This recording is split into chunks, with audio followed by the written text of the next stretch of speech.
Here you have Fisher Island. Fisher Island in Dade County, Miami.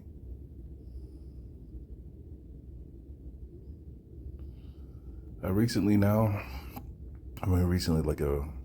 earlier this week, I found out the origin of this island.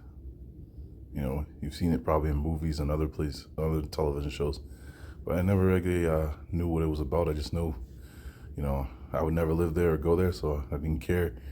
But now I thought the history of it was interesting once it was pointed out. So let's get into the history of Fisher Island. Fisher, Florida. Let's get on to the history part. This is where we're going to pick up.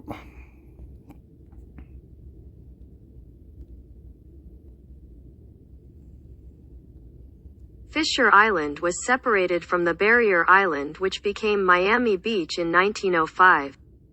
When government cut was dredged across the northern end of the island.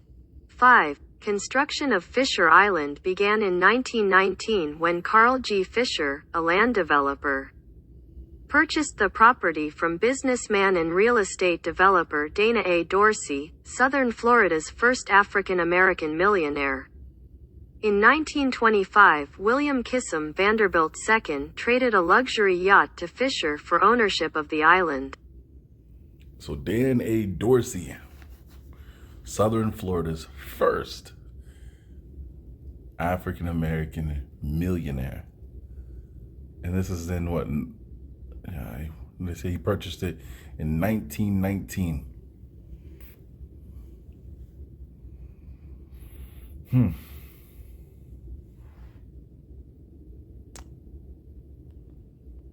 Let's see here. Let's read about this guy here. Dana Albert D.A. Dorsey, 1872 to 1940, was a businessman, banker, and philanthropist who became one of the first African-American millionaires in Florida and the American South. Born in 1972 and left this plane of existence in 1940.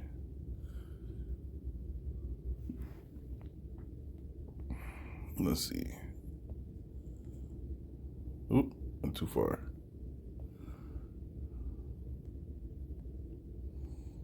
Dana Albert Dorsey was born in Quitman, Georgia.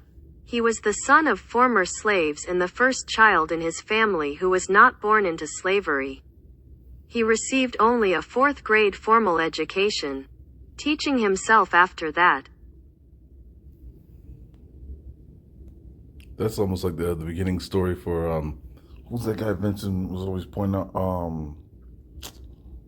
The guy that they sent to the Philippines has an ambassador for the United States. What is his name? Not E.D. Du Bois. That's not it. It's gonna bother me because I always get his name confused with that one president who has a brother that looks mulatto. Dwight. Was it Dwight?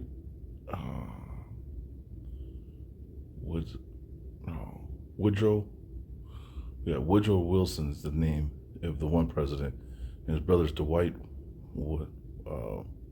Wilson. And I always get confused with what's his name? Something Wilson. Oh, it'll come back to me.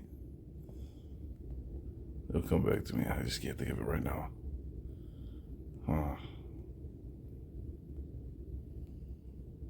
But that guy,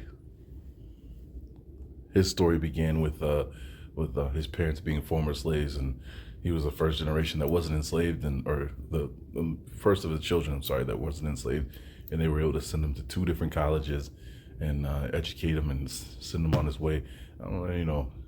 We know now, but at the time, the thing was, okay, how did former slaves have the ability to send their children to a high-paying college? University, not one university, but 2 universities.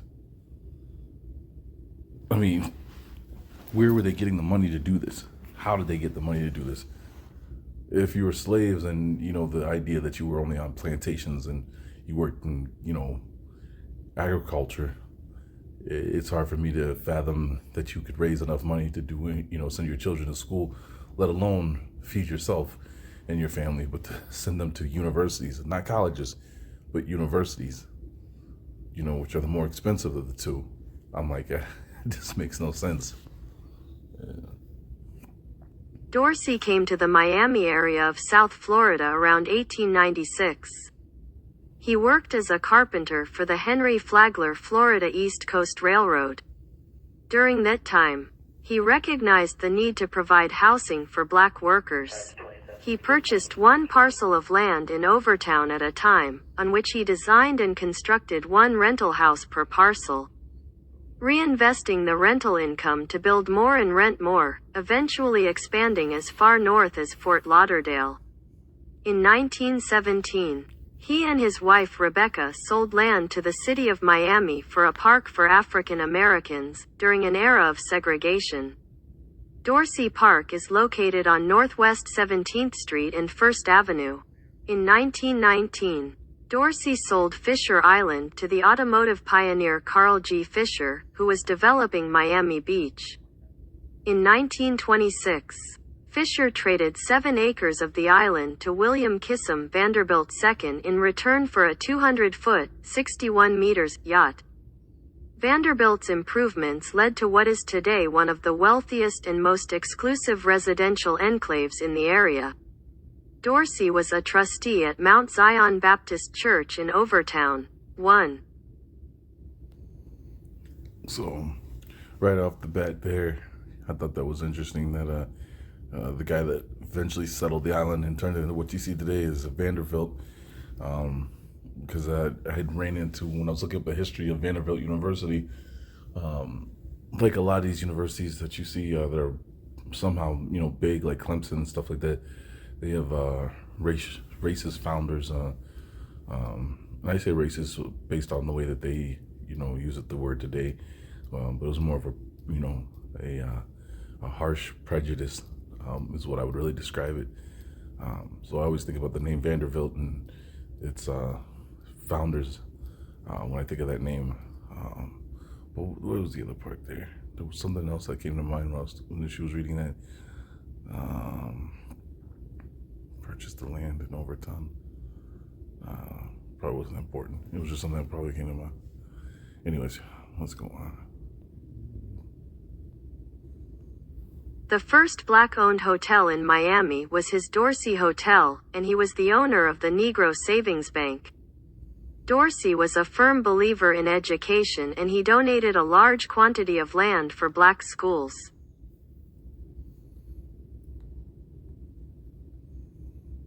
Man, we're not gonna go into all that, but I thought his story was less sinister.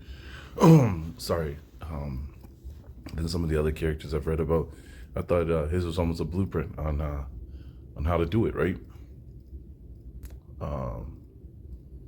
Educate yourself while you can. See a need, fill a need. That's what he did with the buying of land to build houses, and then kept reinvesting it into it until he could turn around and sell the property.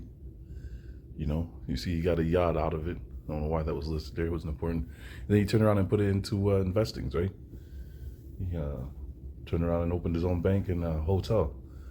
Those are like the needs you always see, that they'll always be there, Diapers, because there's always going to be children born until there's not. Hotels, because people will travel until they're not allowed to, and banking.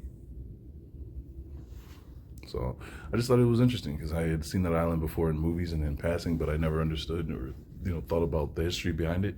And then to find out this guy was the founder of it and really the pioneer for it, I just thought that was interesting to share. So